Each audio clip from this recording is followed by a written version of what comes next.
Assalamualaikum warahmatullahi wabarakatuh. Waalaikumsalam warahmatullahi wabarakatuh. Baiklah, sebelum acara dimulai, saya akan membacakan sebuah pantun. Buah tomat di sayat-sayat, bijinya banyak dimakan ngengat. Mari belajar sepanjang hayat, sekolah penggerak selalu semangat. Yang terhormat Bapak Kepala Sekolah SDN 019 Pematang Tinggi, yang terhormat Bapak Dewan Guru beserta tenaga kependidikan yang hadir pada pagi hari ini.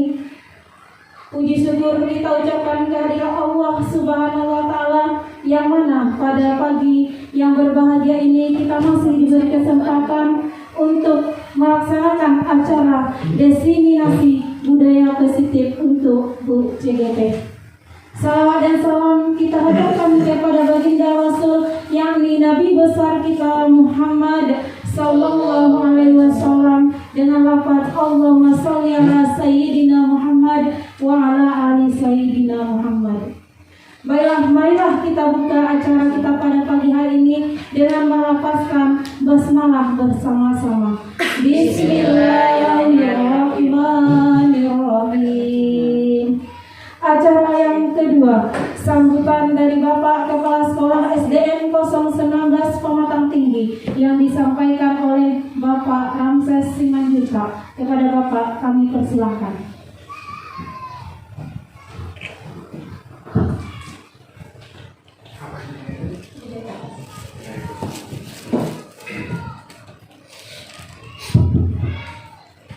Baik, terima kasih atas waktu yang diberikan kepada kami, dan kami ucapkan untuk kita semua selamat pagi dan salam sejahtera.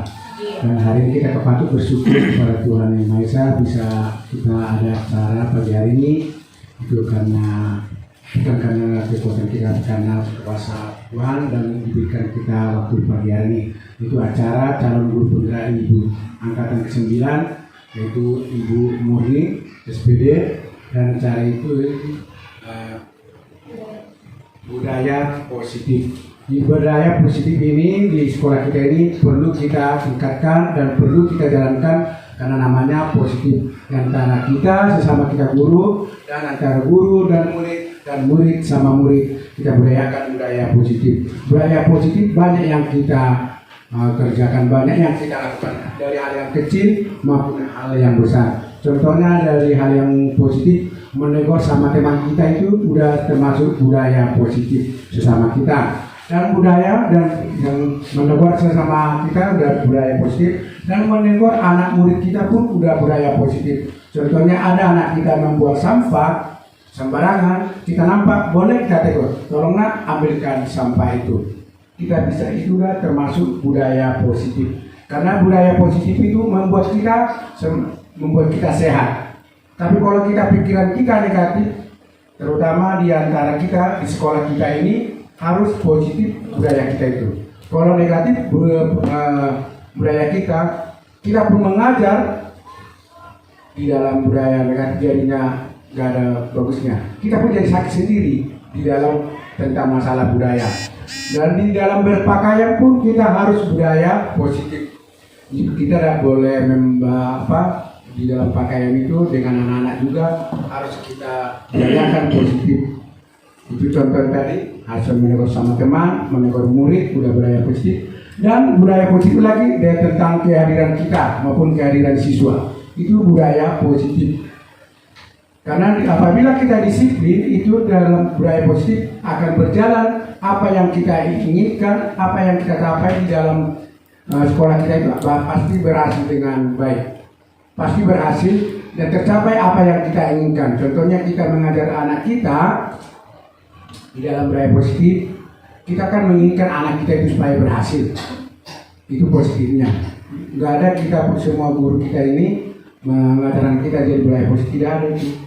Pasti budaya positif. Bagaimana anak kita budaya berhasil. Berarti pertamanya kita dari budaya kita sendiri dulu. Kita pribadi kita budayakan pribadi kita. Apakah pribadi saya ini sudah positif apa belum? Kalau memang belum positif, kita yang sendiri yang memperbaiki kita. Dan kita juga yang mengarahkan anak-anak kita supaya anak kita itu budayanya positif. kita ajarin anak kita, bukan cuma di rumah, di sekolah kita ajarin anak kita itu budaya positif. Bisa nanti kita ajarin anak kita budaya positifnya di lingkungan rumahnya atau di lingkungan sekitarnya.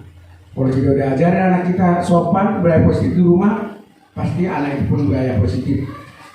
Jadi hal-hal yang positif mari kita tingkatkan seperti Bu Murni hari ini calon Gubernur angkatan ke-9 ini mengingatkan kita supaya kita berbudaya positif di tutur kata, di langkah kita, pokoknya kita upayakan budaya yang positif supaya berjalan dengan baik. Terutama Bu Murni harus lebih meningkatkan budaya positifnya di dalam mengajar, di dalam kehadiran, dan di dalam tata krama sesama teman. Jadi kita harus antar sesama teman harus positif pikiran kita. Ya Bapak, itu yang bisa kami sampaikan. Kalau kurang lebih ada kata-kata saya kurang mengena di hati Bapak Ibu tentang budaya positif, saya mohon maaf dan saya akhiri di kata sambutan di pagi hari ini di acara CGP Bu Murni. Terima kasih, selamat pagi.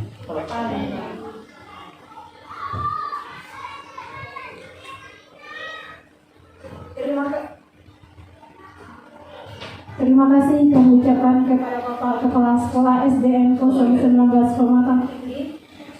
Itulah tadi yang disampaikan kata sambutan oleh Bapak tentang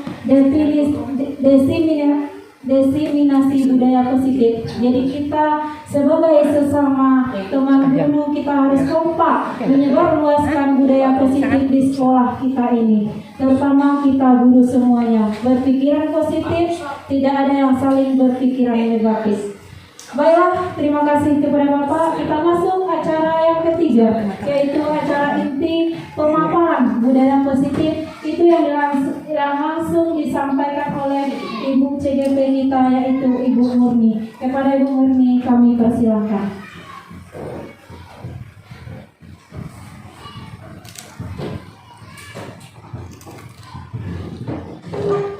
Terima kasih waktu yang telah diberikan kepada saya. Assalamualaikum warahmatullahi wabarakatuh. Waalaikumsalam warahmatullahi wabarakatuh. Yang terhormat Bapak Kepala Sekolah SDN 019 Pematang Tinggi, Bapak Ramses Simanjuntak SHUM. Yang saya hormati Bapak Ibu yang ada di ruangan pada pagi hari ini.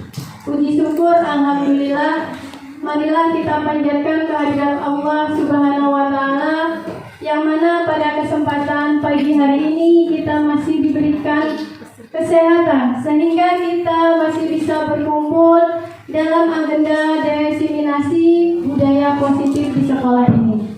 Salawat beriring salam, tak lupa marilah tetap kita sanjungkan kepada Nabi besar kita, Nabi Muhammad SAW, yang mana kita nantikan syafaatnya di yaumil akhir nanti.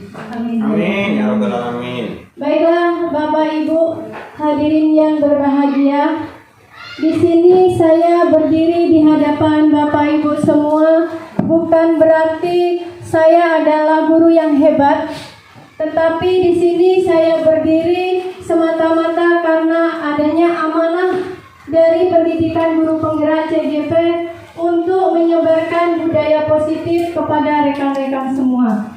Di sini saya yakin Bapak dan Ibu semua adalah guru-guru yang hebat, yang lebih daripada saya ilmunya.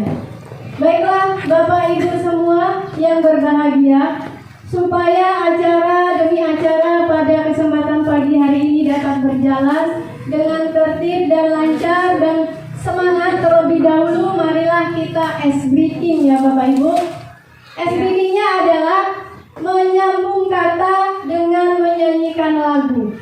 Jadi nanti pertama kali saya akan menyanyikan sebuah lagu, kemudian kata terakhir nanti Bapak Ibu melanjutkan dengan menyanyikan lagu yang lain. Wah, ya cocok ini. Gimana Bapak Ibu? Setuju. Setuju. Iya, terima kasih. Kita mulai Bapak Ibu. Saya mulai saja langsung. Mau dibawa kemana hubungan kita? kita yang baik. Baik.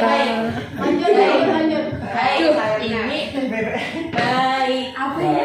Baik, Baik saja. Baik. bila kau terus menunda-nunda, Asik.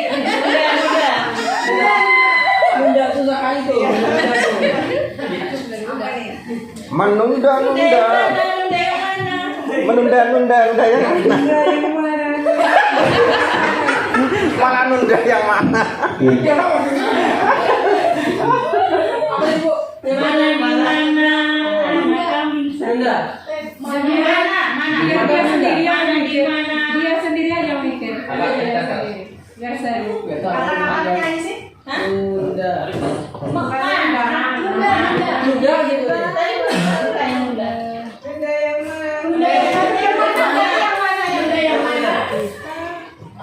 mau gitu aja lah ya.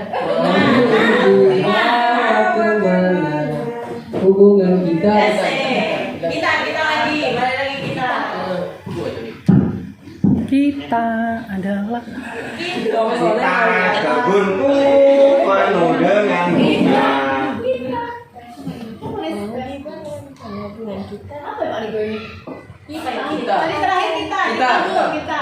Kita sambung.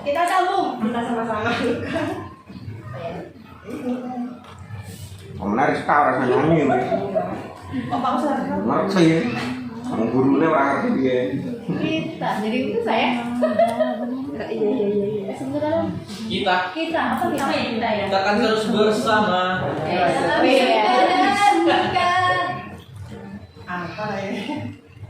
Ayo. Akan terus bersama. Melalui bulan kita. Kita lagi. Masa kita terus bersama? Kita. Kita 2 kali 2 enggak gitu. Sambung aja lah, yang penting merangkai sebuah lagu gitu. Lagu ciptaan kita sendiri gak apa-apa. Kita apa, Bos? Bisa. Apa lagu kita? Kita bersama. Bisa dong. Bersama mulai bersama. Bersama. Wah, Ya udah itu tadi. apa bersama ini? Bersama kita.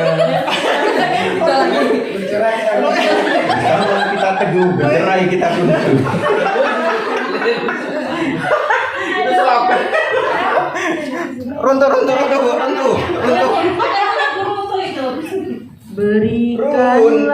Gitu loh, Bu. jawaban. Uraikanlah simpulan.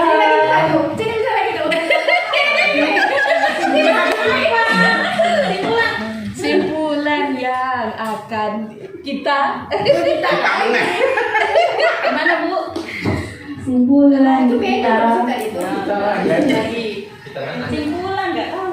Simpulan kita selalu bersama dan selalu kompak. Ya, Bapak Ibu udah semangat? Semangat. Semangat Bapak Ibu. Semangat. Oke, baik. Kita lanjut. Ke Yaya dulu ya Bapak Ibu. Kita harus punya Yaya sekolah kita. Yayanya adalah saya mengatakan SDN 019. Nanti Bapak Ibu menjawabnya cerdas, kreatif, dan berakhlak mulia. Cerdas. Cerdas, kreatif, dan berakhlak mulia. Oke? Yaya SDN 019 Pematang Tinggi. Cerdas, kreatif, berakhlak, mulia. Mantap, semoga kita semua bisa menjalankannya Bapak Ibu. Amin. Baik, sebelum pembelajaran kita akan menyepakati dulu yaitu keyakinan kelas kita. Yang pertama adalah seluruh peserta webinar memiliki kesempatan untuk berpendapat. Yang kedua, berpikiran terbuka dan saling menghormati. Selanjutnya, jika ada satu peserta berbicara, maka peserta yang lain mendengarkan. Berpendapat setelah dipersilahkan. Berpartisipasi penuh. Mengikuti sesi kelas dengan perasaan yang gembira. Dan yang terakhir, jika ada yang ingin ditanyakan, silahkan raise hand. Adapun tujuan pembelajaran pada hari ini adalah CGP dapat menyampaikan pembelajaran dari penerapan konsep inti dari modul budaya positif serta pemahaman mereka konsep inti dalam modul budaya positif. Nah, pada kesempatan ini, adapun yang akan saya paparkan adalah konsep-konsep kunci dalam budaya positif ada 6. Yang pertama adalah disiplin positif. Yang kedua, motivasi perilaku manusia. Yang ketiga, kebutuhan dasar manusia. Yang keempat, posisi kontrol restitusi. Selanjutnya, keyakinan kelas. Dan yang terakhir adalah segitiga restitusi. Kita akan membahas yang pertama, yaitu disiplin positif. Menurut Bapak Ibu semua, kata disiplin itu biasanya dihubungkan dengan apa, Bapak Ibu? Hukuman. Hukuman. Selain hukuman, coba Bapak Ibu ada lagi? Peraturan. Peraturan. Ada lagi yang berpendapat? Ya, jadi disiplin biasanya dihubungkan dengan kata hukuman dan peraturan. Padahal sebenarnya kata disiplin itu sangat berbeda dengan hukuman. Kenapa Bapak Ibu? Karena belajar tentang disiplin positif tidak harus dengan memberikan hukuman. Justru itu adalah salah satu alternatif terakhir dan bila perlu tidak digunakan sama sekali. Jadi ketika kita mau menanamkan sikap disiplin kepada anak didik kita, itu jangan dihubungkan dengan hukuman ya Bapak Ibu, karena itu sangat berbeda sekali. Lantas apa itu disiplin positif? Disiplin positif adalah menanamkan motivasi kepada murid-murid kita untuk menjadi orang yang mereka inginkan dan menghargai diri sendiri dengan nilai-nilai yang mereka percaya. Jadi nilai positif itu, kita itu menanamkan motivasi anak itu ingin menjadi seperti apa dan dengan menghargai diri sendiri.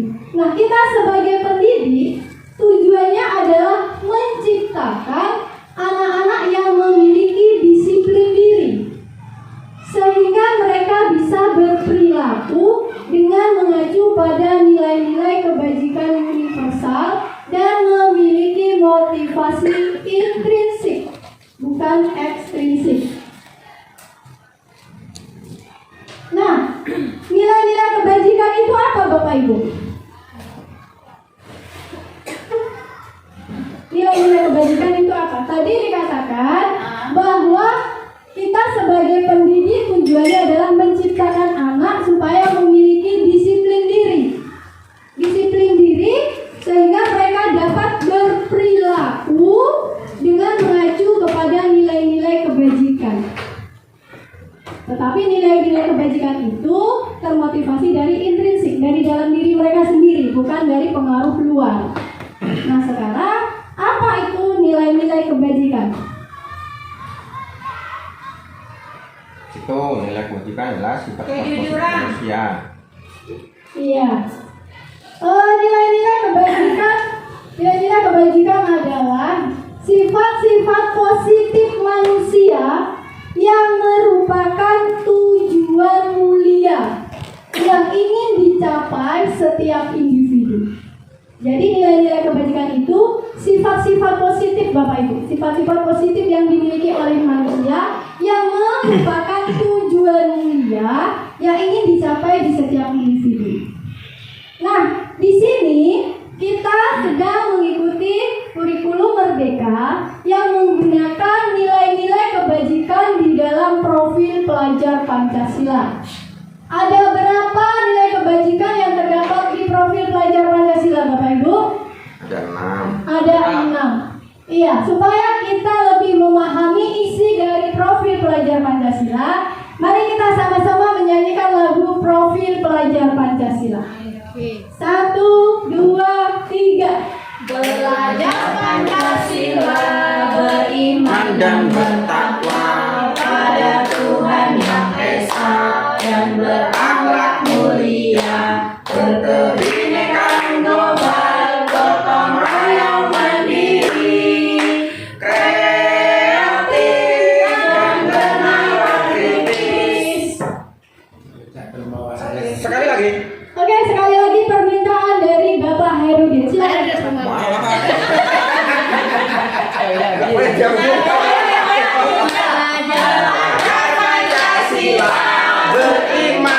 bertakwa pada Tuhan yang Esa dan berakhlak mulia, berkebinekaan global, bergotong royong mandiri, kreatif dan bernalar kritis. Oke, terima kasih Bapak Ibu. Oke, terima kasih Pak Bro, sungguh luar biasa suaranya. Pak Herudin, ya terima kasih Pak Herudin, suaranya sangat merdu sekali. Semangatnya mantap. Oke, kita lanjut. Sekarang kita akan memahami satu persatu dari nilai-nilai kebajikan yang terdapat pada profil pelajar Pancasila. Yang pertama adalah beriman, bertakwa kepada Tuhan Yang Maha Esa dan berakhlak mulia. Coba Bapak Ibu siapa yang bisa menjelaskan tentang beriman, bertakwa kepada Tuhan Yang Maha Esa dan berakhlak mulia? Butuh Fatilah boleh? Oh iya, karena berhubungan dengan beriman dan bertakwa kepada Tuhan, kita kasih kesempatan kepada Ibu Agama.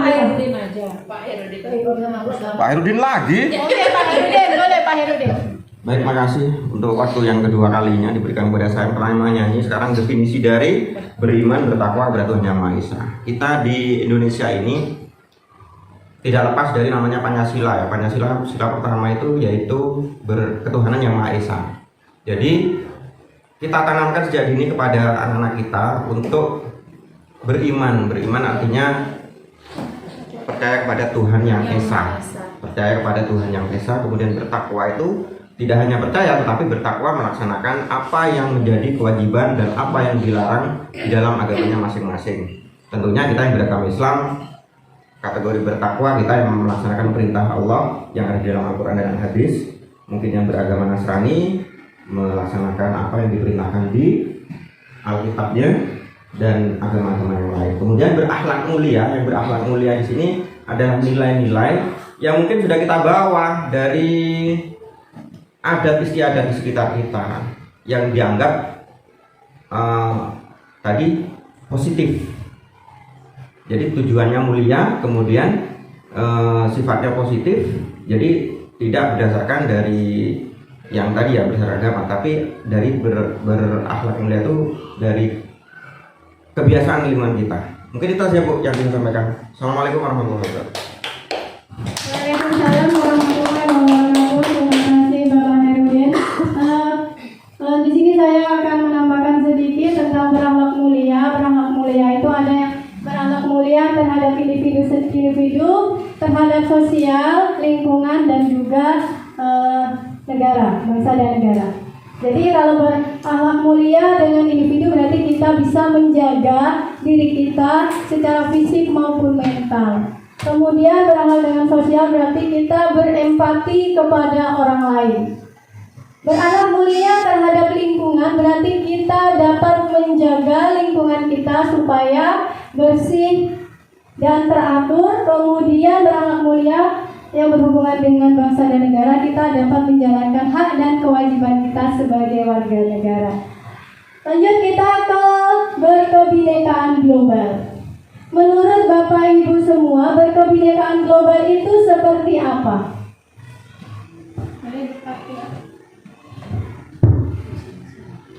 Bismillahirrahmanirrahim.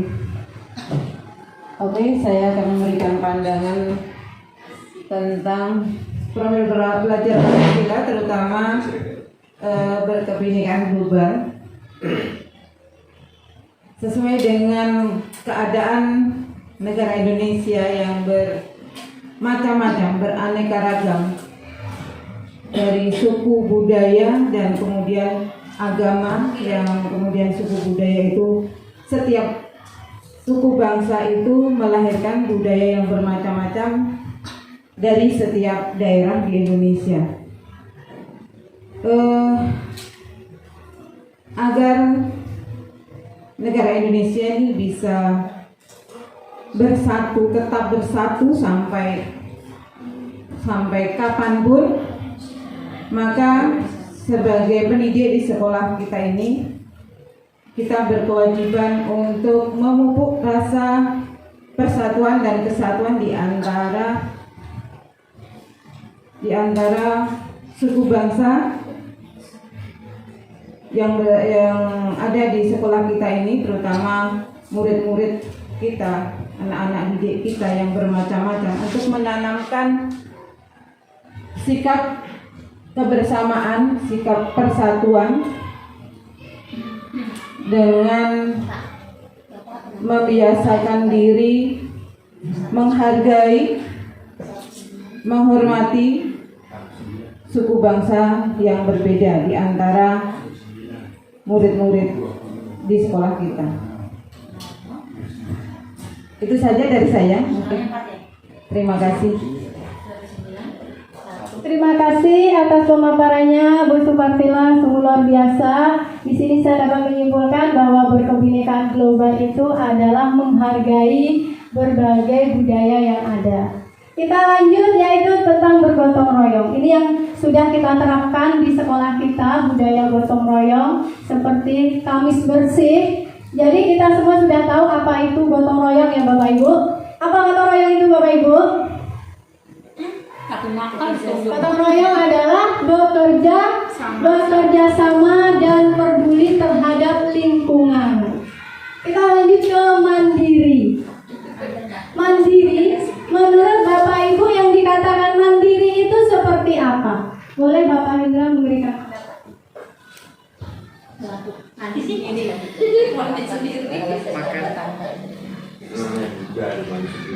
Laksanakan sesuatu tanpa disusun. Bismillahirrahmanirrahim. Mandiri Bu ya? Iya Pak, mandiri. Ya. Jadi nanti mohon juga untuk Bapak Ibu mana tahu ada tambahan, dan kalau ada yang kurangnya mohon dimaklumi aja. Jadi mandiri ini adalah melaksanakan sesuatu hal yang masih bisa kita laksanakan sendiri. Artinya kita maju masih bisa melaksanakan dengan sendiri, belum mengikut sertakan teman-teman yang lain. Jadi mandiri ini adalah menurut saya pribadi butuh keyakinan besar di dalam diri kita untuk melaksanakan hal yang memang masih bisa kita lakukan sendiri. Mungkin itu saja Bu. Atau ada teman-teman yang ingin menambahkannya. Terima kasih Bapak Hendra. Ada yang mau menambahkan Bapak Ibu? Mandiri itu seperti apa? Boleh? Terima kasih. Sekedar menambahkan, dikatakan Bapak Hendra tadi bahwa mandiri adalah melakukan kegiatan sendiri. Jadi saya hanya menambahkan, melakukan kegiatan ini adalah berkaitan dengan tanggung jawab kita. Jadi apa yang ditanggung jawab kita? Kita itu melaksanakan dengan senang hati, tanpa mengharapkan pujian atau tanpa mengharapkan disuruh, dengan kesadaran sendiri dan merasakan tanggung jawab. Itu menurut saya. Terima kasih Bu. Oke, terima kasih Bu Roma. Berarti intinya kita harus berani bekerja sendiri, termotivasi dari dalam diri sendiri tanpa termotivasi dari luar, begitu ya Bapak, begitu ya Bu Roma. Baik, terima kasih. Kita lanjut ke kreatif. Kreatif itu menurut Bapak Ibu seperti apa? Boleh Bu Kia? Oke, bismillahirrahmanirrahim. Assalamualaikum warahmatullahi wabarakatuh. Baiklah, terima kasih kepada Ibu CBP yang mana dalam program Pancasila ini yang kelima adalah siswa kita terapkan dengan berpikiran kreatif. Yang mana kreatif itu adalah kemampuan manusia untuk menciptakan suatu hal yang baru. Misalnya berupa gagasan, kemudian karya-karya yang dicari informasinya oleh mereka. Jadi mereka mempunyai pembelajaran yang kreatif oleh siswa itu sendiri yang belum ada di sekolah kita ini. Kemudian mereka mencarinya dengan gagasan-gagasan mereka dan karya-karya mereka sendiri. Terima kasih. Baik, terima kasih Bu Kia. Iya, kreatif itu berarti kita dapat menuangkan karya-karya kita ataupun gagasan-gagasan kita untuk kemajuan dan perubahan. Kita lanjut ke bernalar kritis. Kita kasih kesempatan kepada Bapak Rigo untuk menyampaikan pendapatnya tentang bernalar kritis.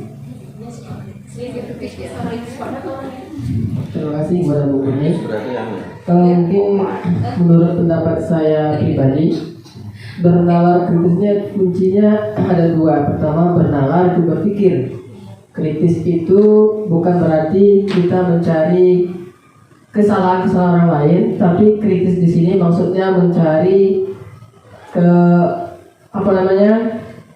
untuk kemajuan atau kepentingan setiap, baik itu orang lain maupun individu. Jadi kalau dikaitkan dengan siswa atau budaya positif, mungkin bernalar kritis ini maksudnya adalah bagaimana kita bisa berpikir kritis untuk kemajuan, karena uang ikut jadi sekolah, untuk kemajuan sekolah.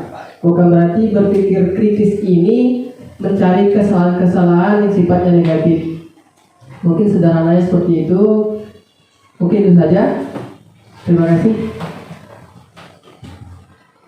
Baik, terima kasih pendapatnya Pak Rigo, sungguh luar biasa. Jadi di sini kita semua tadi sudah dapat menyimpulkan apa nilai-nilai kebajikan yang terdapat di dalam profil pelajar Pancasila dan apa yang dapat kita laksanakan di dalam kurikulum merdeka yang sedang kita laksanakan pada kesempatan ini. Baik, di sini saya akan melanjutkan instansi-instansi yang menggunakan nilai-nilai kebajikan, yaitu yang kedua adalah IBO. Sikap murid di sini adalah toleransi, rasa hormat, integritas, mandiri, menghargai, antusias, empati, keingintahuan, kreativitas, kerjasama, percaya diri, dan komitmen. Kemudian 9 pilar karakter.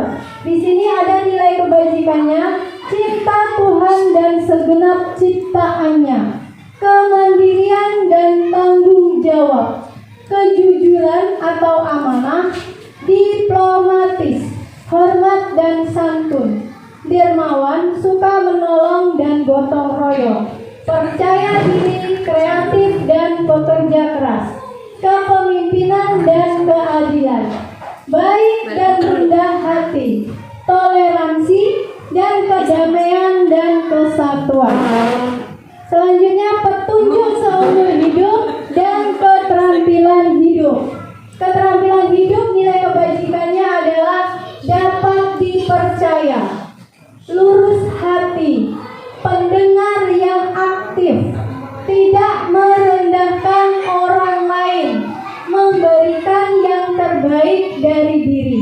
Dan adapun petunjuk hidup yaitu peduli, penalaran, bekerja sama, keberanian, keingintahuan, usaha, keluasan atau fleksibilitas, berorganisasi, kesabaran, keteguhan hati, kehormatan, memiliki rasa humor, berinisiatif, integritas, pemecahan masalah, sumber pengetahuan, tanggung jawab, dan persahabatan. Kemudian instansi yang menggunakan nilai-nilai kebajikan berikutnya adalah the 7 essential virtues, yaitu empati, suara hati, kontrol diri, rasa hormat, kebaikan, toleransi, dan keadilan.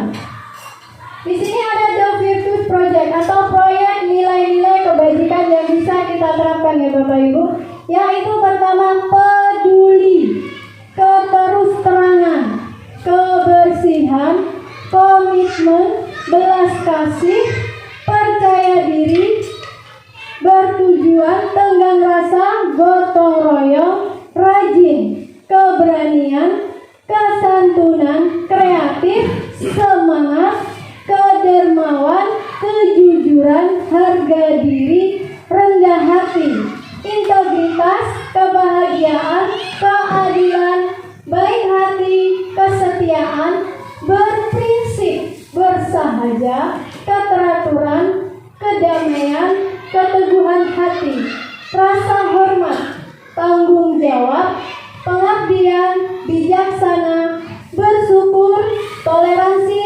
percaya, lurus hati,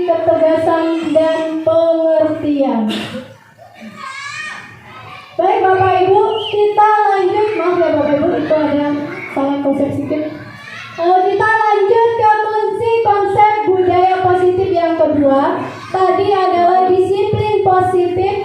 Sekarang kita lanjut ke motivasi perilaku manusia. Di sini ada, menurut Diany Goosen, di sini ada 3 motivasi perilaku manusia. Yang pertama, untuk menghindari ketidaknyamanan atau hukuman. Yang kedua, untuk mendapatkan imbalan atau penghargaan dari orang lain. Yang ketiga, untuk menjadi orang yang mereka inginkan dan menghargai diri sendiri dengan nilai-nilai yang mereka percaya. Nah, menurut Bapak Ibu semuanya, dari ketiga motivasi perilaku manusia ini, manakah perilaku yang paling tingkatannya teratas ataupun tertinggi?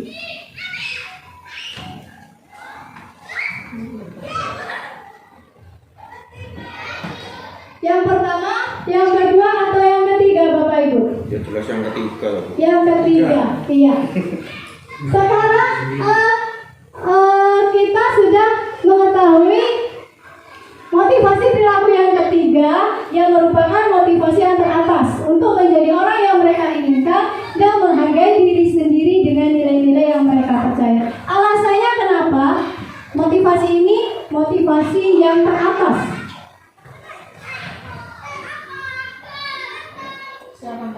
Saya juga. Waduh. Alasannya Bu? Alasannya kenapa Bapak memilih Yang ketiga. Iya. Jelas. Karena ini kan tendensinya kayak kalau yang ketiga kan dia motivasi intrinsik yang berasal dari niat dari diri sendiri. Kalau yang kedua itu tadi ada udang di balik batu kalau kita ya. Yang pertama untuk menghindari ketidaknyamanan atau hukuman. Kalau nggak dihukum, nggak ada hukuman, berarti mungkin nggak bisa berbuat baik. Terus yang kedua untuk mendapatkan barang, berarti ada iming-imingnya. Kalau yang ketiga memang secara bertanggung jawab kita dari nilai-nilai kebajikan yang disampaikan itu kan kita menghargai diri kita sendiri. Kita ada motivasi dari dalam diri kita untuk melaksanakan itu tanpa ada iming-iming barang maupun hukuman dari orang lain. Makasih Bu. Iya. Terima kasih Bapak Hairudin. Iya, betul sekali apa yang disampaikan oleh Bapak Hairudin.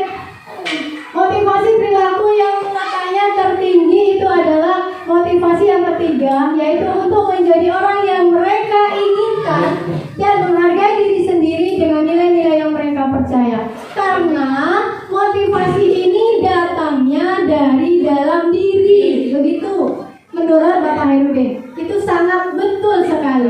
Karena apa? Karena disiplin positif jika datangnya dari motivasi diri itu akan lebih baik daripada datangnya dari pengaruh luar. Nah, sekarang di sini saya akan menjelaskan satu persatu. Yang pertama, untuk menghindari ketidaknyamanan atau hukuman.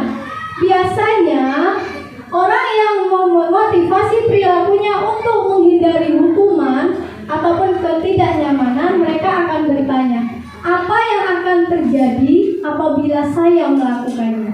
Jadi ketika kita masih sering mengatakan apa yang akan terjadi apabila saya tidak melakukannya, berarti kita di sini masih menggunakan motivasi perilaku untuk menghindari ketidaknyamanan ataupun hukuman. Kenapa? Sebenarnya mereka sedang menghindari suatu permasalahan. Ini datangnya dari luar atau eksternal, motivasi eksternal. Lanjut, untuk mendapatkan imbalan atau penghargaan dari orang lain. Biasanya, jika kita bertanya, apa yang akan saya dapatkan apabila saya melakukannya? Jadi ketika masih ada yang berkata seperti ini, bertanya, apa yang akan saya dapatkan apabila saya melakukannya? Berarti motivasi dalam diri kita untuk melakukan budaya positif itu masih datangnya dari luar, eksternal. Kenapa Bapak Ibu? Karena dia berperilaku untuk mendapatkan imbalan ataupun penghargaan. Mereka melakukan sebuah tindakan itu untuk mendapatkan pujian dari orang lain.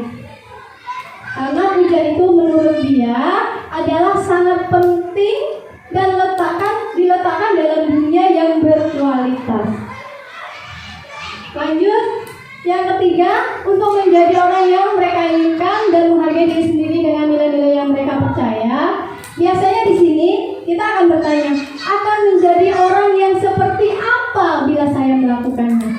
Akan menjadi orang yang seperti apa bila kita melakukannya? Jika kita melakukan nilai-nilai kebajikan tersebut, pasti kita akan menjadi orang yang lebih baik. Nah, ini yang dikatakan oleh Bapak Herudin tadi sangat betul sekali, yaitu datangnya dari motivasi intrinsik, datangnya dari dalam. Nah, untuk menanamkan motivasi internal, untuk menanamkan motivasi yang datang dari dalam diri kita, apa yang harus kita lakukan? Yaitu kita harus menghindari yang namanya hukuman, Bapak Ibu. Supaya tertanam dalam diri anak kita, termotivasi dalam diri, bukan dari pengaruh luar yang untuk melakukan sesuatu. Langkah pertama yaitu kita harus menghindari yang namanya hukuman. Jadi ketika kita saat ini masih sering melakukan hukuman-hukuman kepada anak kita, anak didik kita, mari kita belajar untuk menghindari hukuman itu, Bapak Ibu. Kemudian pemberian penghargaan yang berlebihan. Boleh kita memberikan penghargaan, tapi jangan yang berlebihan. Karena agar meminimalisir motivasi eksternal dalam diri murid. Jadi mereka bertindak itu bukan semata-mata hanya karena ingin imbalan, karena hukuman, bukan seperti itu. Karena dia menghargai diri dia sendiri, ingin menjadi orang seperti apa yang mereka inginkan dengan motivasi di dalam diri. Begitu Bapak Ibu. Kita lanjut. Konsep kunci dalam modul budaya positif yang ketiga adalah kebutuhan dasar manusia. Menurut Dr. William Glasser dalam Choice Theory, ada 5 kebutuhan dasar manusia. Yang pertama adalah kebutuhan untuk bertahan hidup atau survival. Yang kedua, kasih sayang dan rasa diterima. Yang ketiga, kebebasan, freedom. Yang keempat, kesenangan, fun. Dan yang kelima adalah penguasaan atau power. Kita bahas satu persatu. Untuk kebutuhan bertahan hidup, di sini kita memberikan ilustrasi. Rehan ditanya oleh Pak Guru, mengapa Rehan hari ini terlihat lemas dan pucat? Dalam kasus ini, apabila jawaban Rehan adalah karena lapar, orang tuanya tidak membawakan bekal makan siang. Ini adalah contoh kebutuhan untuk bertahan hidup. Karena bertahan hidup itu berhubungan dengan kesehatan, rumah, dan makanan. Apakah kita pernah menemukan anak-anak kita di kelas dengan jawaban seperti ini, Bapak Ibu? Banyak. Berarti kita harus bisa menemukan atau memenuhi kebutuhan dasar mereka, yaitu bertahan hidup. Yang kedua, kasih sayang dan rasa diterima. Kebutuhan untuk disayangi dan diterima meliputi kebutuhan akan hubungan dan koneksi sosial.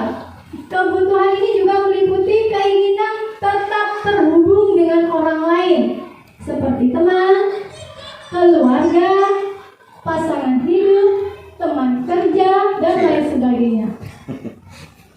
Di sini kita ilustrasikan. Ketika Rehan mengambil bekal temannya di sekolah dan Pak Guru menanyakan kenapa Rehan melakukan hal tersebut. Kemudian Rehan menjawab bahwa alasannya mengambil bekal temannya karena dia merasa senang temannya jadi memperhatikan dia. Nah, pernah juga Bapak Ibu menemukan hal seperti ini? Pernah Bapak Ibu? Pernah menjumpai anak-anak yang seperti ini? Ya, misalnya bukan makanan aja, misalnya dia membawa sesuatu benda, kemudian dia mengambil benda kawannya itu. Alasannya itu hanya ingin diperhatikan. Sebenarnya masalah pena misalnya, dia udah bawa pena, udah bawa buku, semua perlengkapan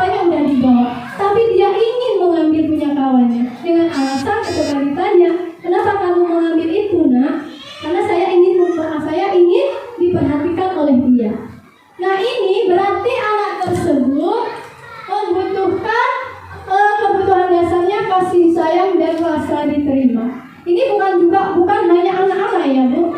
Nah, mungkin ini kita juga, kita sebagai guru juga, mungkin pernah kita jaya sama teman kita lagi asik mengerjakan sesuatu, kita ganggu dengan alasan apa? Supaya kawan kita itu memperhatikan kita. Ada Bapak Ibu? Ada ya? Nah itu sebenarnya Nggak ada. Nggak ada ya Bapak? Nggak ada kalau satu ya Bapak Ibu? Nggak ada. Itu sebenarnya apa? Sebenarnya kita harus memahami bahwa orang tersebut sedang membutuhkan kasih sayang yang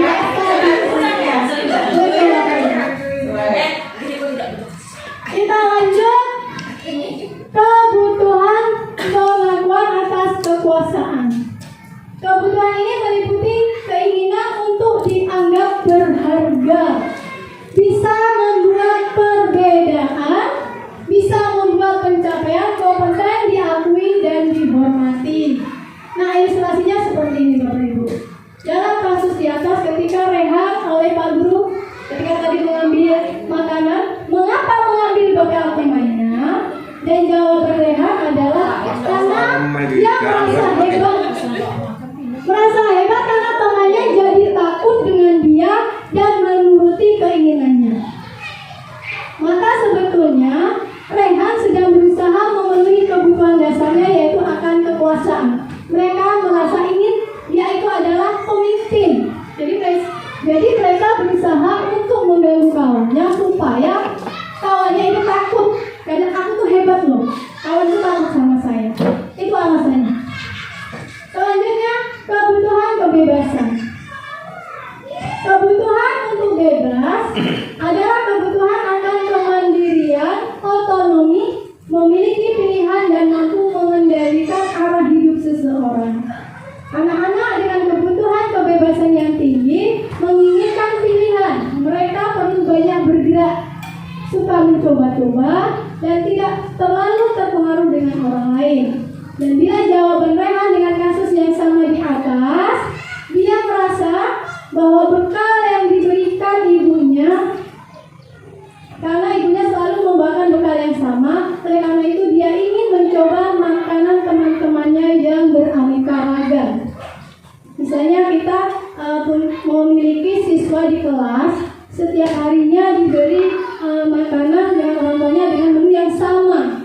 Kemudian dia mengganggu temannya dengan meminta atau mengambil makanan bekal kawannya dengan alasan ketika ditanya karena dia merasa bosan saya Bu dengan makanan yang dibawakan oleh orang tua saya. Saya ingin merasakan makanan yang dibawa oleh teman. Nah ini adalah kebutuhan dasar yang harus dipenuhi tentang kebebasan. Lanjut yang kelima yaitu kesenangan. Kebutuhan akan kesenangan adalah kebutuhan untuk mencari kesenangan bermain dan tertawa. Anak-anak dengan kebutuhan dasar kesenangan yang tinggi biasanya ingin menikmati apa yang dilakukan. Mereka juga bisa berkonsentrasi tinggi saat mengerjakan hal yang disenangi. Contoh ilustrasinya seperti ini Bapak Ibu. Dalam kasus di atas masih sama seperti tadi. Bila Rehan menjawab bahwa ia melakukan karena iseng saja dan ia menikmati ekspresi wajah teman-temannya yang kesal karena diambil makanannya dan menurut dia ekspresi teman-temannya itu adalah lucu.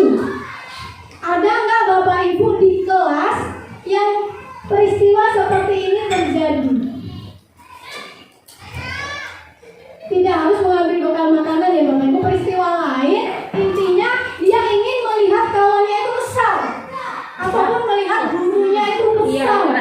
Pernah ada. Pokoknya aku harus berusaha seperti ini melakukan hal-hal yang membuat kawanku ataupun guruku kesal. Karena tujuan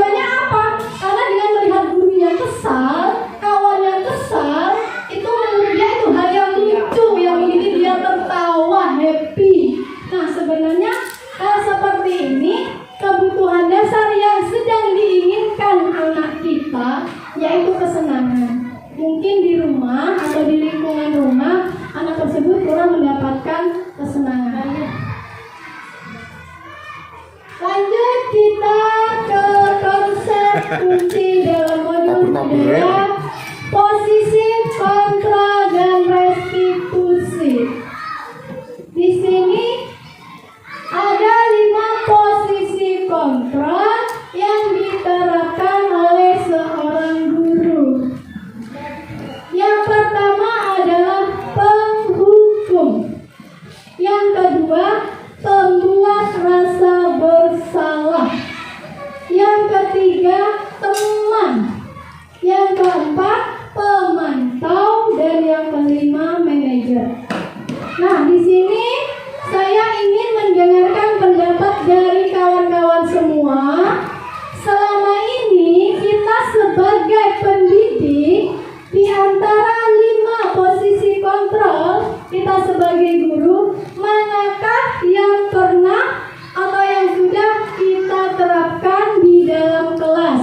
Saya minta pendapatnya mulai dari Bapak Hendra. Waduh, garu-garu dia. Siti seharusnya.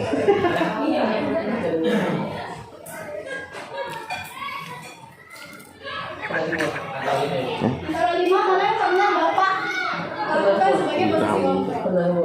Nanti saya mendengarkan semua pendapat dari Bapak Ibu.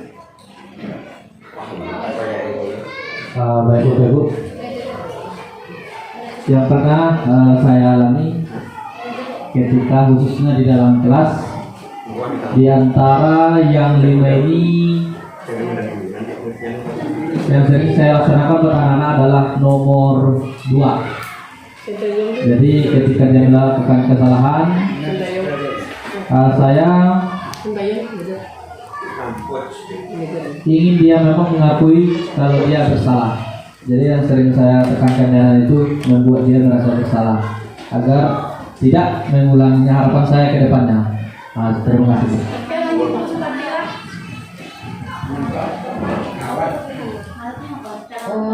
Kalau saya ini kebetulan sama dengan Pak Hendra, hanya mungkin permasalahannya berbeda.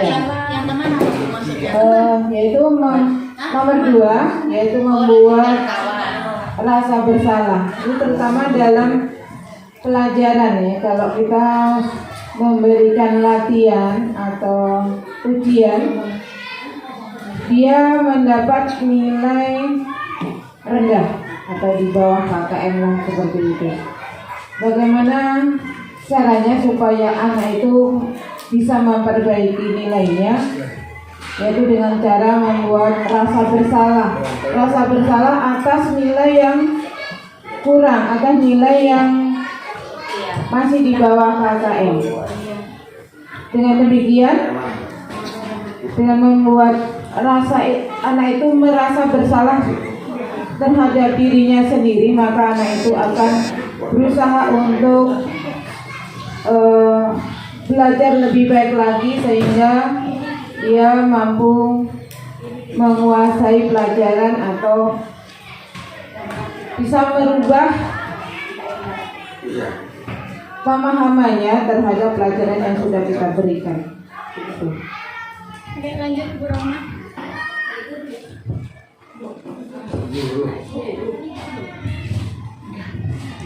Terima kasih. Kalau menurut saya itu berbeda dengan Pak Hendra dan Supartila. Kalau saya itu bervariasi ya Bapak Ibu. Jadi menurut saya itu pemantau. Dengan pemantau, anak ini kita lihat di situ, jadinya ada dia merasa dirinya itu merasa ada menyadari kesalahan dia, dan seperti itu kemudian kita mengarahkan dan dia bisa bertanggung jawab, dan dari kesalahan itu dia perbaiki, jadi untuk kedepannya lebih baik lagi. Terima kasih.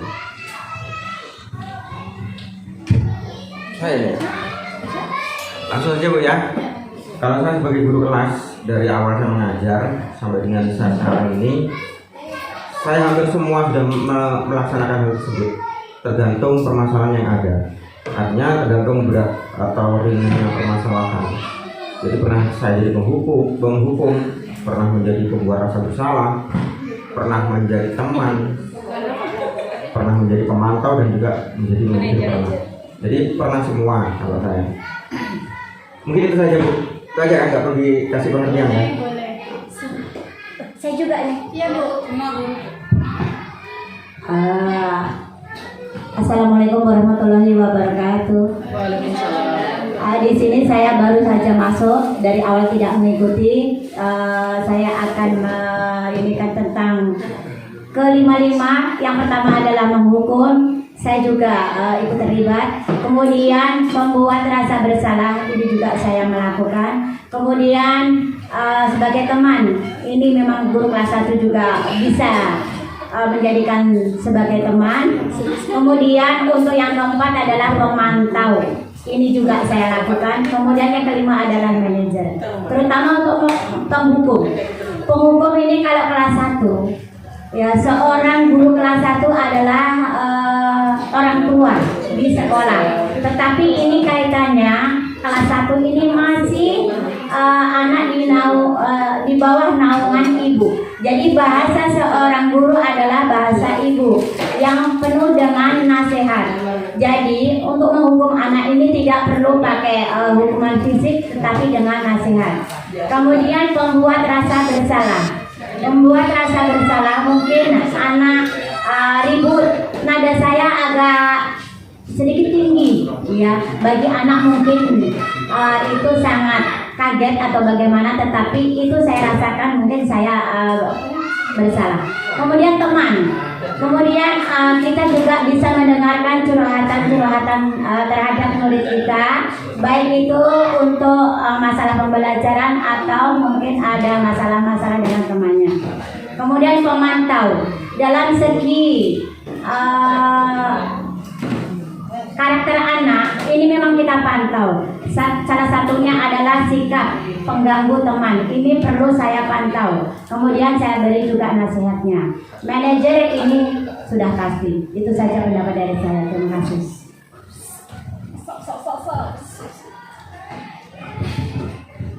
Assalamualaikum warahmatullahi wabarakatuh. Waalaikumsalam. Di sini saya sebagai guru bidang studi dari kelas 1 sampai kelas 6. Mungkin hanya beberapa. Untuk di sini seperti pembuat rasa bersalah, saya lebih di antara 5 ini saya hanya beberapa poin yang saya ambil.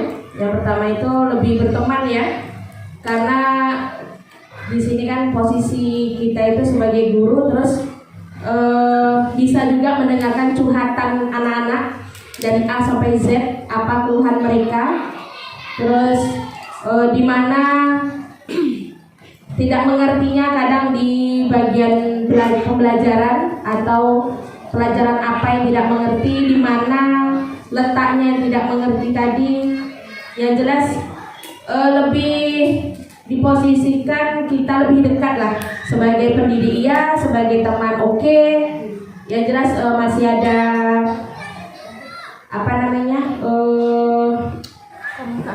komunikasi yang baik lah. Terus kalau membuat rasa bersalah, kadang-kadang anak-anak ini kan diberikan tugas tidak mengerjakan. Di sini bukan kita menekankan rasa bersalah dia seperti apa, tidak, mengapa dan kenapa tidak mengerjakan gitu. Jadi anak-anak ini kadang pasti punya sebab akibat kenapa mereka tidak mengerjakan. Mungkin dia lupa, atau mungkin dia malas. Itu mungkin jelas ya, penyakit paling luar biasa itu malas. Jadi mereka itu tidak mengerjakan itu sebanyak ada sebab akibatnya gitu. Terus bagaimana menekankan rasa bersalah dia itu ya dengan dibimbing atau kita lebih diarahkan untuk bertanya aja gitu. Terima kasih.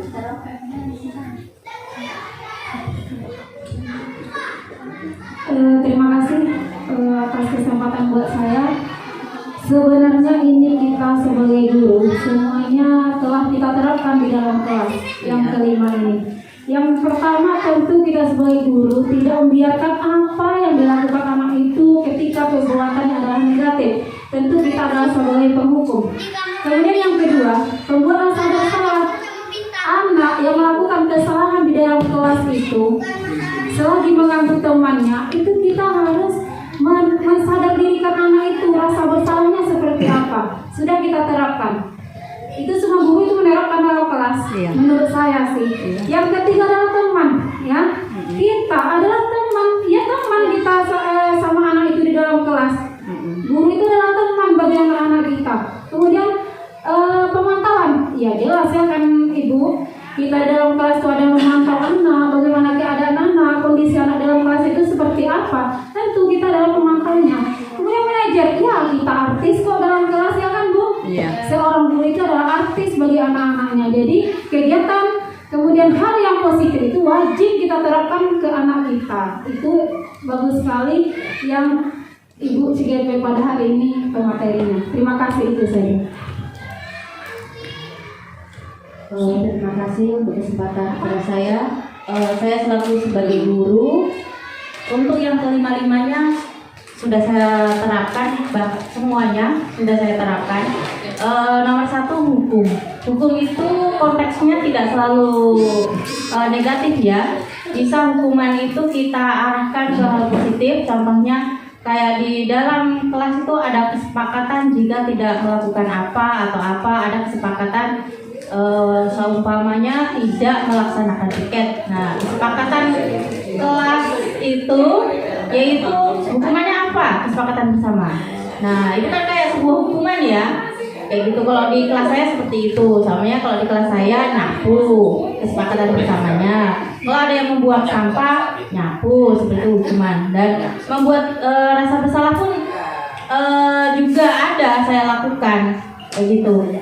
Dalam artian anak itu tahu, oh saya ini salah, apa yang harus kulakukan. Jadi dikasih pengertian bahwa yang saya lakukan ini salah, tidak baik. Itu juga saya lakukan. Dan sebagai teman, saya juga di kelas itu juga sebagai teman bagi anak-anak supaya anak itu nyaman dengan saya. Jadi kalau ada permasalahan bisa diceritakan. Ketika anak itu ada keluhan baik di luar kelas maupun di dalam kelas bisa diceritakan kepada saya secara personal juga bisa, seperti itu. Dan pemantau ini salah satu yang harus dilakukan guru, karena di situ kita belajar mengerti karakteristik dari siswa persiswa. Jadi kita tahu siswa yang satu kayak gini, ini bagusnya ngajarnya kak mana ya, seperti itu. Itu kalau sebagai pemantau, oh ini anak ini kayaknya negatifnya dalam hal ini nih. Itu kan sebagai pemantau, nanti kita pikirkan mencarikan solusinya supaya anak itu nanti bisa dirubah ke arah yang baik. Manajer pasti, karena kita di kelas itu sebagai wali kelas utamanya, ya bagaimana kelas itu supaya menjadi arah yang lebih positif. Memanage bagaimana kelas kita ini supaya menjadi kontrol, bisa menjadi kelas yang fun, bisa menjadi tempat belajar yang bahagia, seperti itu Bu. Jadi kelima-limanya itu saya terapkan tergantung konteks apa yang saya hadapi, seperti itu. Terima kasih.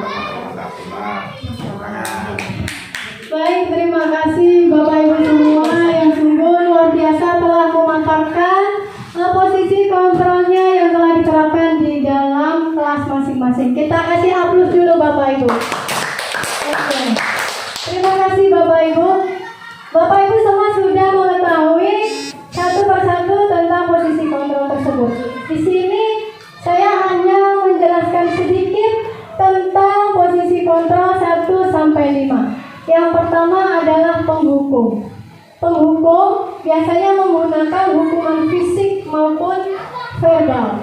Guru yang menerapkan posisi penghukum biasanya dia akan berkata seperti ini: patuhi aturan saya, atau awas, kamu selalu saja salah, selalu, pasti selalu yang terakhir selesai. Guru seperti ini senantiasa percaya hanya ada satu cara pembelajaran yang berhasil, yaitu dengan cara beliau. Jadi nggak ada cara lain, hanya cara guru itulah satu-satunya cara untuk keberhasilan pembelajaran. pembuat merasa bersalah. Pada posisi ini biasanya guru bersuara lebih lembut. Pembuat merasa bersalah akan menggunakan keheningan yang membuat orang lain merasa tidak nyaman, bersalah, ataupun rendah diri. Biasanya kata-kata yang sering dikeluarkan oleh Bapak dan Ibu guru untuk membuat rasa bersalah yaitu, "Ibu sangat kecewa sekali dengan kamu. Berapa kali ibu harus memberitahu kamu ya nak? Gimana coba kalau orang tua kamu tahu kamu buat begini?" Nah, ini kata-kata ini yang biasanya dikatakan oleh orang pembuat merasa bersalah. Di posisi ini, Bapak Ibu, murid akan memiliki penilaian diri yang buruk tentang dirinya. Mereka merasa tidak dihargai, tidak berharga, dan mereka merasa telah mengecewakan orang-orang yang disayangi. Posisi teman. Pada posisi ini tidak ada menyakiti murid, namun akan tetap berupaya mengontrol murid melalui persuasi. Nah, biasanya kata-kata yang sering terucap untuk posisi kontrol teman. Ayo bantulah demi Bapak ya. Ayo ingat tidak bantuan Bapak selama ini. Ya sudah, kali ini tidak apa-apa. Nanti Ibu bantu bereskan. Nah, hal negatif dari posisi teman, bila suatu saat guru tersebut tidak membantu, maka murid itu akan merasa kecewa. Dan mereka pasti akan berkata, "Saya pikir Bapak, Ibu itu teman saya, ternyata bukan." Seperti itu biasanya Bapak Ibu. Murid merasa dikecewakan dan tidak mau lagi berusaha. Nah, posisi negatifnya di sini, murid akan tergantung pada guru tersebut. Kita lanjut ke posisi pemantau. Kita tahu memantau itu berarti mengawasi. Pada saat kita mengawasi, kita bertanggung jawab atas perilaku orang-orang yang kita awasi. Nah, biasanya kata-kata yang sering diajukan oleh pemantau, kita sebagai pemantau adalah, "Peraturannya apa? Apa yang telah kamu lakukan? Sanksi atau konsekuensinya apa?" Nah, seorang pemantau sangat mengandalkan penghitungan, catatan, data yang dapat digunakan sebagai bukti. Misalnya begini, kita membuat konsekuensi. 3 kali anak murid kita tidak mengerjakan PR, kita buat konsekuensinya apa? Itu dengan menggunakan suatu catatan. Kita harus ada catatannya terlebih dahulu. Itu ya Bapak Ibu. Lanjut, kita posisi yang terakhir adalah manajer. Posisi terakhir manajer adalah posisi di mana guru berbuat sesuatu bersama dengan murid, mempersilahkan murid mempertanggungjawabkan perilakunya, mendukung murid agar dapat menemukan solusi atas permasalahannya sendiri. Seorang manajer telah memiliki keterampilan di posisi penang maupun pemantau. Dan dengan demikian, bisa jadi di waktu-waktu tertentu kembali pada kedua posisi bila diperlukan. Namun, bila kita menginginkan murid-murid kita menjadi manusia yang merdeka, jadi jika kita menginginkan murid-murid kita menjadi manusia yang merdeka, mandiri dan bertanggung jawab, maka kita perlu mengacu pada restitusi yang menjadikan kita seorang manajer bagi diri sendiri. Jadi kita sebagai pendidik berposisi sebagai manajer, dan kita juga mengharapkan posisi anak juga sebagai manajer dapat mengatasi permasalahan sendiri dengan solusi dia sendiri. Seperti itu. Di manajer, murid diajak untuk menganalisis kebutuhan dirinya maupun kebutuhan orang lain. Di sini penekanan bukan kemampuan membuat konsekuensi, namun dapat berkolaborasi dengan murid bagaimana memperbaiki kesalahan yang ada. Biasanya seorang manajer itu akan berkata seperti ini Bapak Ibu. Apa yang kita yakini? Apakah kamu meyakininya? Jika kamu meyakininya, apakah kamu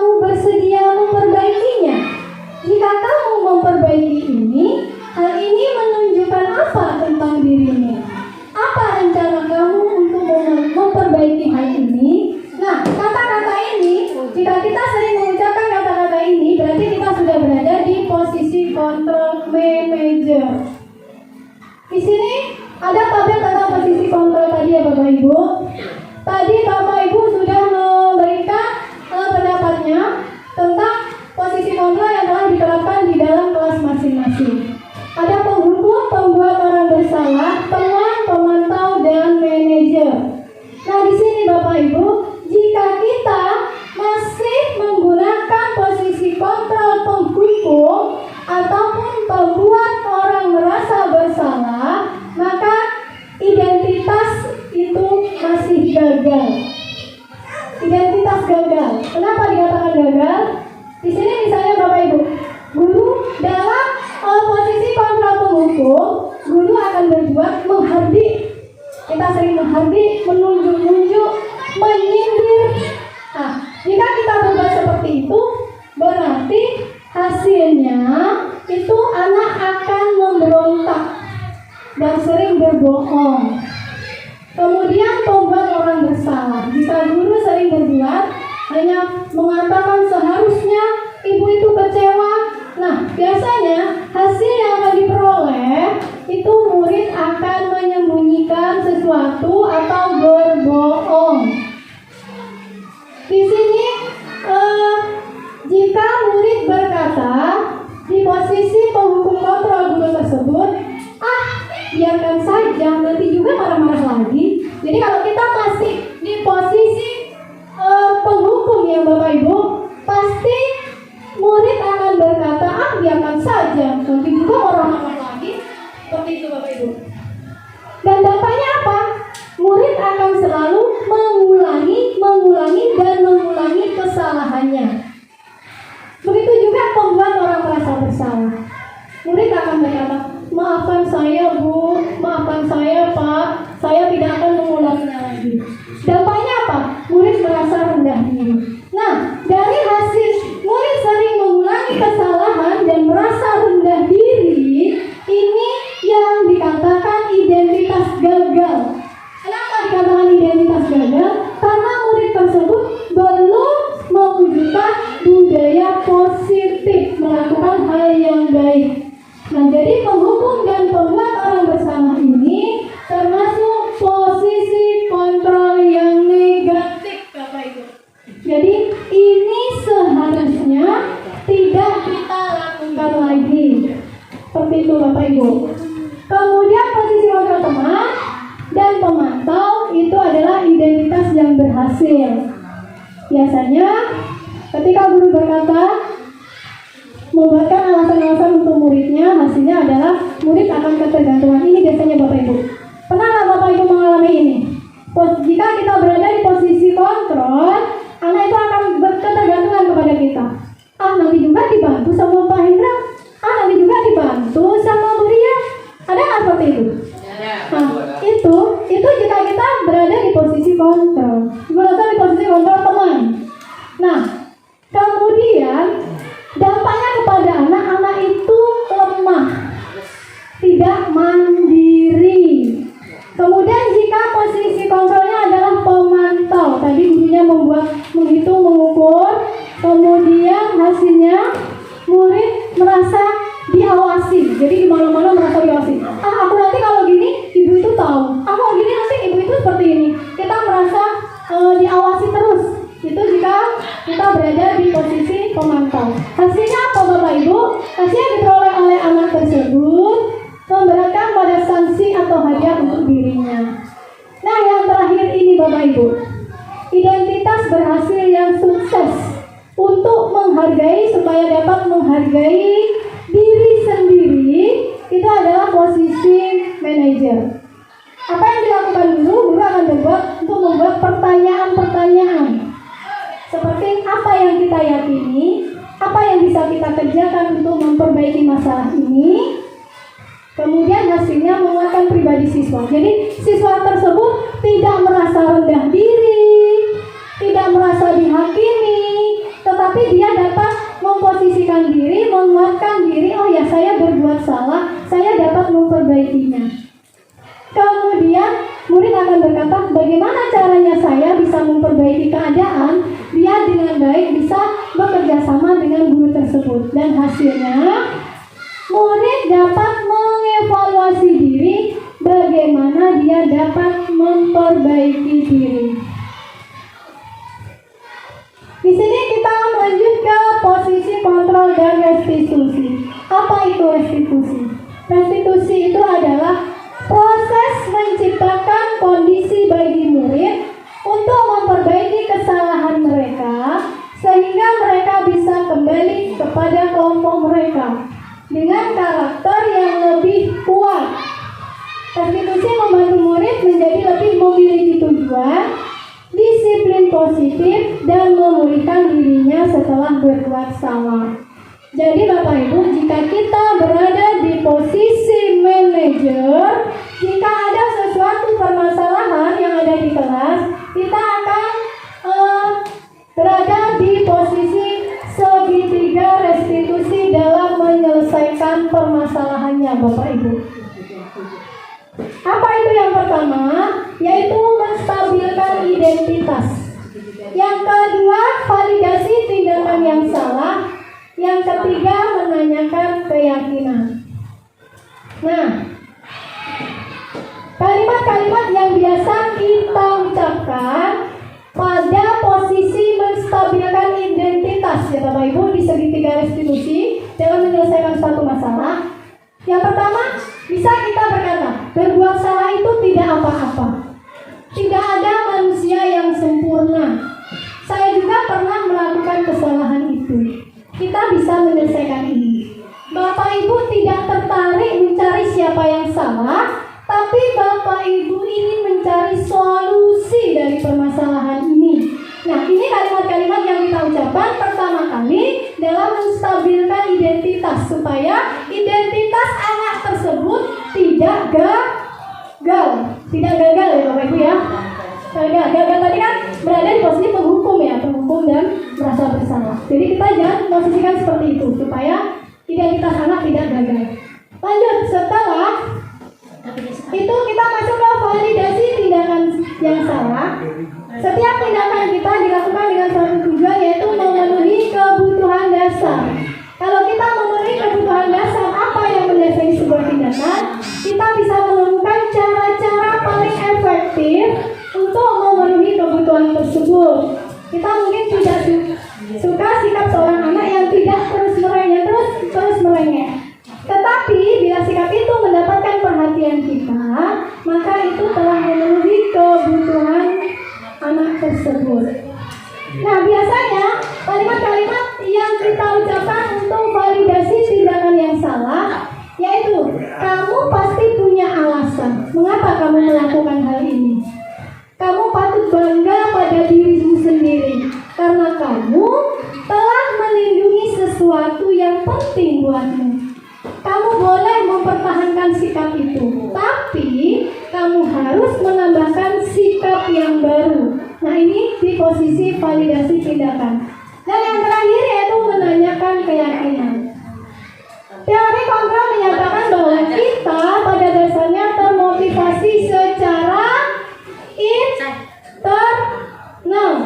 Ketika identitas sukses, validasi identitas tadi sukses, tidak gagal, dalam tingkah laku yang sudah divalidasi, maka anak akan siap dihubungkan dengan nilai-nilai yang dia percaya dan berpindah menjadi orang yang dia inginkan.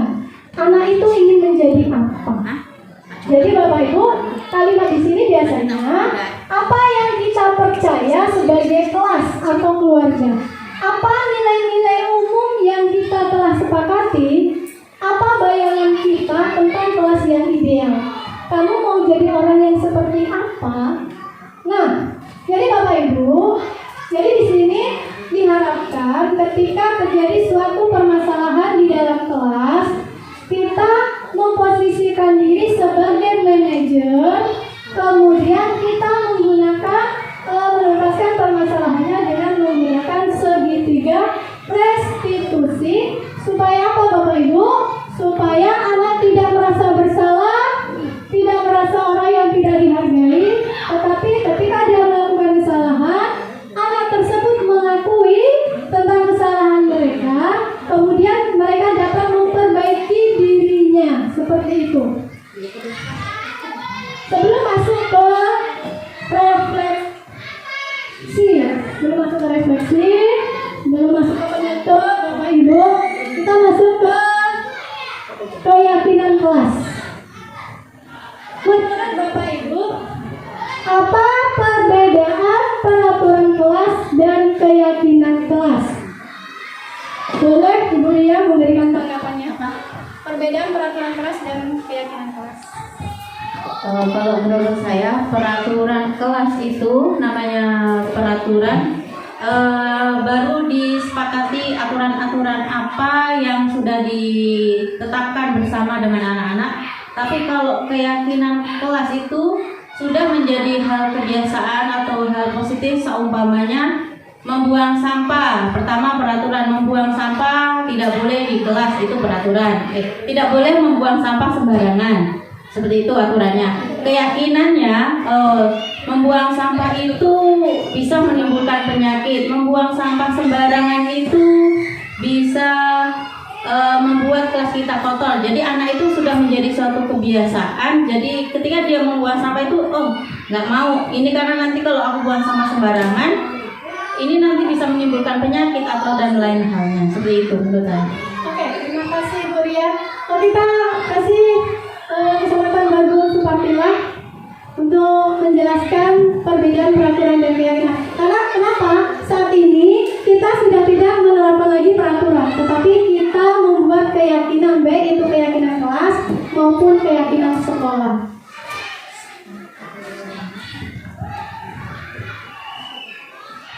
Kalau menurut saya kira tidak beda jauh tidak beda dengan pendapat dari Bu Lia tadi.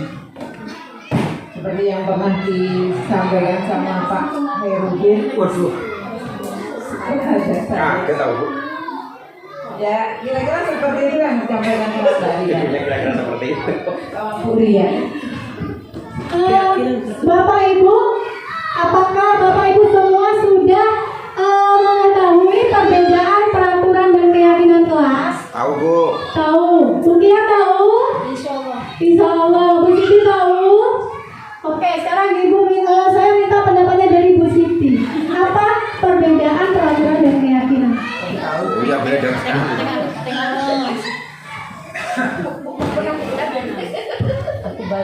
Bedanya jelas sekali Bu. Peraturan kelas dan keyakinan kelas dari segi penyusunannya. Kalau peraturan kelas itu dibuat dari atas ke bawah, artinya guru yang membuat peraturan. Nah, kamu harus begini, itu peraturan namanya. Tapi kalau keyakinan kelas itu minta pendapat kepada anak-anaknya yang disusun dari kesepakatan kelas. Nah, kamu pengen seperti apa sih kelasnya? Pengen seperti ini, baru kemudian kita sepakati bersama. Itulah menjadi namanya keyakinan kelas. Jadi artinya menurut saya itu bukan saya sebenarnya berdasarkan apa yang sudah saya pelajari, sebetulnya mungkin bedanya peraturan kelas dan keyakinan kelas. Jadi peraturan itu dari atas ke bawah, karena kita memaksakan anak tidak dilibatkan untuk membuat peraturan. Jadi secara sepihak langsung diterapkan kepada anak harus mematuhi peraturan ini. Tapi kalau keyakinan kelas itu dari bawah, dari pendapat anak-anak kita kumpulkan, kita identifikasi, kemudian kita sepakati bersama untuk mencapai budaya positif tadi. Terima kasih. Assalamualaikum warahmatullahi wabarakatuh. Terima kasih Bapak Ibu atas pendapatnya. Jadi di sini saya harapkan kepada Bapak Ibu semua, bila mana di kelasnya belum membuat suatu keyakinan kelas, kita mulai sekarang mari kita terapkan untuk membuat keyakinan kelas, tetapi bukan peraturan kelas. Seperti yang telah disampaikan oleh Bapak Hairudin tadi, perbedaan peraturan kelas dengan keyakinan. Kalau peraturan itu bersifat searah, Bapak Ibu. Jadi kita yang membuat dan anak itu harus menjalankan. Mau tak mau, anak itu harus menuruti. Itu yang dinamakan peraturan searah. Sedangkan kalau keyakinan itu ada kesepakatan antara guru dengan siswa. Nah, kita mau seperti apa kelas kita? Kita menjadikan kelas kita itu seperti apa? Nah, itu yang dikatakan dengan keyakinan. Jadi di dalam keyakinan itu terdapat nilai-nilai kebajikan yang membuat siswa tersebut memiliki motivasi intrinsik sehingga mereka dapat membudayakan budaya positif ataupun di mana mereka berada. Demikian Bapak Ibu, kita sesi terakhir yaitu refleksi. Sekarang saya ingin meminta pendapat dari Bapak Ibu semua. Setelah dari awal sampai akhir saya memaparkan dan kita sudah berdiskusi bersama. Sekarang saya ingin meminta pendapat dari Bapak Ibu. Yang pertama, setelah pembelajaran hari ini, saya akhirnya memahami bahwa apa yang Bapak Ibu pahami setelah kita mempelajari materi tentang budaya positif. Ibu Rama.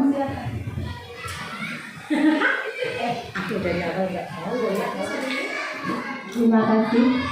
Setelah pembelajaran hari ini, saya akhirnya memahami bahwa pembelajaran yang sangat bagus di kelas bagi Bapak Ibu guru, yaitu dengan cara profil pembelajaran fungsi kontrol guru. Fungsi kontrol guru yaitu dengan yang manajer. Karena dengan seperti itu siswa ini dengan tadi adanya hukuman atau pemantau tadi itu merasa anak ini dengan hukuman anak ini ada yang merasa bersalah atau merasa minder. Dengan pemantauan juga dia di depan gurunya baik, tapi di belakang dia kurang baik dan ada rasa kurang bertanggung jawab. Tapi dengan adanya posisi kontrol manajer, itu anak mempunyai kesadaran tersendiri dan mempunyai bertanggung jawab. Karena di situ guru bisa sebagai teman, bisa sebagai hukuman, juga bisa sebagai penghukum teman dan pemantau. Di situ jadi ada kerjasamanya dan anak bisa bertanggung jawab. Dan setelah pembelajaran hari ini, saya akhirnya mampu bahwa saya sebagai guru akan melaksanakan posisi kontrol guru manajer. Dan perasaan saya setelah melakukan kompetensi ini adalah saya lebih semangat dalam mengajar dan saya akan melakukan pembelajaran profil manajer. Setelah melakukan pembelajaran hari ini, target saya berikutnya adalah akan lebih baik lagi, akan bersemangat lagi dalam pembelajaran dan mengatur kelas, dan saya akan menerapkan yang disebutkan dengan umum tadi. Terima kasih. Terima kasih pemaparan dari Ibu Romawati yang telah memberikan refleksinya tentang kegiatan ini. Refleksi yang terakhir yaitu Bapak Ibu, saya menginginkan umpan balik dari Bapak Ibu tentang penyampaian saya dari mulai awal sampai akhir. Mohon umpan baliknya.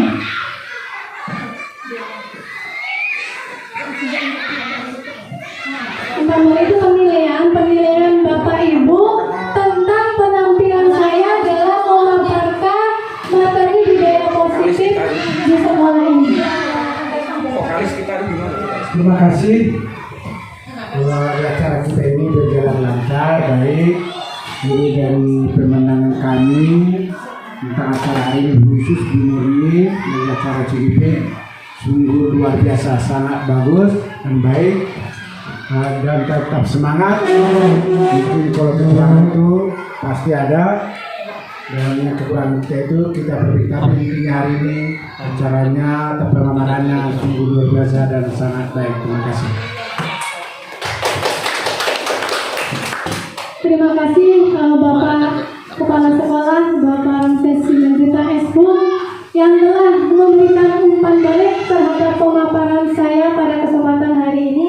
Mudah-mudahan kedepannya baik saya pribadi maupun kita semua dapat menerapkan budaya positif dimanapun kita berada.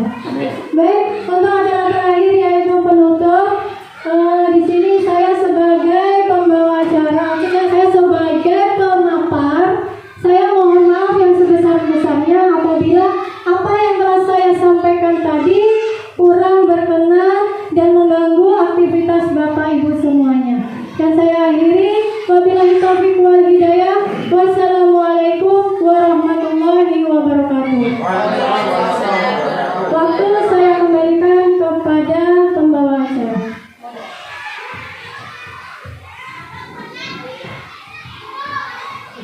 terima kasih kami ucapkan kepada pembawa materi, yaitu tentang dari diseminasi budaya positif.